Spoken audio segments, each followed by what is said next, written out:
Hi, my name is Markiplier, and welcome back to Hawk News. Okay. Normal business as usual, okay? Okay. What is going on, you guys? Welcome back to a brand new episode of Hawk News. My name is Joe Cavallero. Hey, my name is Alex Krasinski. Today is Friday, November 12th. It is a day 7. We start the period B, so let's get into today's top stories. And so for this artist of the week, we have Madison Voss. Roll the video. Alright, thank you, Madison, here for joining us today for our artist of the week. So what can you tell us about your project? So it's a wax batik, and basically what that is, it's when you put a wax on fabric, and then you put wax on fabric, and then you put ink over it, and then you wash it off, and you kind of like crumple it, and it creates a really like interesting and pretty design. And what we did is we put paper instead of fabric, and we used oil pastels instead of wax, and then we crumpled it up and we inked it, and then we like roughed up the corners a little bit and cut them out, and then we put Mod Podge over it and stamped it onto a white piece of paper. Very interesting. So what inspired you to do this project? So the project we had to do was about rainforest animals, and we looked up on Google, and I found a lot of pictures that I liked of the snakes. Nice. So where exactly did you get the design from? There were a couple on Pinterest that I really liked, so I found a bunch of snakes on Pinterest, and I kind of put them into the design. I've heard about Pinterest before. I haven't seen it for myself, but I will eventually take a look at it. So was this project challenging for you at all? It was a little challenging. It was definitely interesting, but it was really fun to do. I mean, I know, like, I didn't do a project like this last year. I mean, like, I know, like, from the projects that I did do last year, like Mrs. Benson said that as long as, like, the projects we did were challenging to some extent, then it was okay, but not too challenging. But this looks great. But, so, what project will you be working on next? So, next we're making cardboard masks, where we're tracing and cutting out masks on cardboard, and every little piece we're like cutting it out, and then we're hot gluing it onto the mask, and then basically once it's done, it'll be like the mask is kind of like popping out at you with like all the details. Very interesting. So thank you for joining us, Madison. I hope you had fun. Thank you. And for today's quote of the week from Happy Hawks' student Joe Cagliano, we wake up every day with a purpose in life, and each of us are supposed to fill that purpose.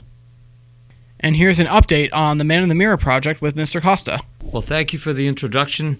I'll speak very quickly on recapping some of the things that the students did this past quarter. In addition to fulfilling the assignment that they were given in class, they also used their talents to help others. So, off the top of my head, we had one group that raised $650 for a young lady who's battling a rare disease, so that money can be used to help her get the treatment that she needs. Another group raised $425 for the cause of the Breast Cancer Research Foundation. We also had another group that raised money, over $100 to St. Jude's Hospital. They also collected toys that they donated to St. Blaise Church. We had a number of students who went down to the middle school to work with fourth graders. So that's very inspiring to see in a short period of time how many acts of kindness came out of this project. We also had over 200 food items collected by a number of students. All of those food items were donated to Student Council to jumpstart their Thanksgiving food drive. So very proud of all these things that happened. We still have some that are just finishing up, like, for example, a collection of candy for soldiers who are overseas, something that was started around Halloween. So there are still some things going on, and I hope that this is contagious. I hope it triggers other people to also find out what they're good at and then to use those talents to help other people. Thank you for your time. And here is the fun fact of the week. This week's fun fact is coming from Mrs. Bergeron. So, no word in the dictionary rhymes with orange. Morange. And once again, no word in the dictionary rhymes with orange. Coming from Mrs. Bergeron. Pakistani money was found. That's right. A 20 rupee bill has been found on school grounds. If you lost it, please see Mr. Costa. Or simply replace its value by finding 17 cents on your couch, because that's how much it's worth.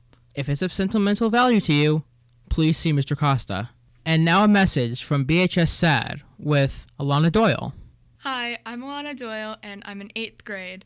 I'm from BHS SAD. We meet every Wednesday in the alternative printing room during wind block. Right now, the 8th graders are working on researching drugs and vaping. So a drug is any chemical substance that is taken to alter the human body, and some of those can be very damaging, as the brain does not stop growing until we are in our 20s. Drugs can kill the pleasure sensors that are within our brain, and so the more drugs that you can take, the less pleasure you will get from doing fun things such as going on a roller coaster or going to the movies with your friends. So you may notice I haven't done this in over a year because this place has been closed due to COVID reasons. That's right.